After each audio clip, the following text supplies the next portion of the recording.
کل D G I S P R نے یوٹیوبرز کو بلا کے ان کو پیس ڈیل کے بارے میں اور بوڈا پیس میں پاکستان کی شمولیت کے بارے میں بریفنگ دی ہے جو آج کے قومی اخبارات میں آئی ہے، اور اس میں D G I S P R نے کہا ہے کہ بوڈا پیس میں پاکستان کی شرکت حماس کے خلاف نہیں ہے۔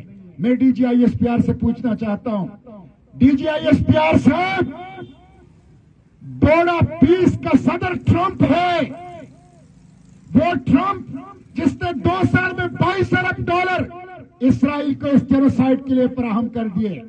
D G I S P R صاحب، بوڈا پیس کا صدر ٹرمپ ہے جس نے 70% سپلائی آف آرمز اس جینوسائیڈ کے لیے نیتنیاہو کو دیے ہیں۔ D G I S P R صاحب، بوڈا پیس کا صدر ٹرمپ ہے جو ناجائز ریاست اسرائیل کے پارلیمنٹ میں اعلان کر چکا ہے کہ گریٹر اسرائیل میرا مقصد ہے اور گریٹر اسرائیل بناؤں گا۔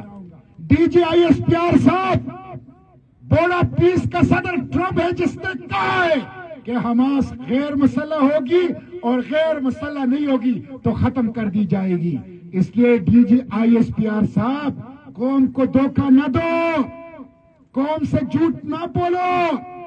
بوڈا پیس اور اس کا مینڈیٹ نہ صرف اقصی غزہ اور فلسطین کے خلاف ہے، بلکہ ٹرمپ نے کہا ہے کہ یہ جو 59 ممالک ہے اس کے تحت امریکہ جب چاہے، جہاں چاہے، جس وقت چاہے امریکی مفادات کے لیے حملہ کر سکتا ہے۔ یہ امریکی مفادات کے لیے ہے، امریکی مفادات کے لیے ہے، امریکی مقاصد کے لیے ہے، اسرائیل کے اہداف کے لیے ہے۔ اس لیے قوم کے ساتھ جھوٹ نہ بولا جائے، قوم دھوکے میں نہیں آئے گی۔ پیس ڈیل نامنظور ہے، ٹرمپ کے ساتھ بیٹھنا نامنظور ہے، نیتنیاہو کے ساتھ بیٹھنا نامنظور ہے۔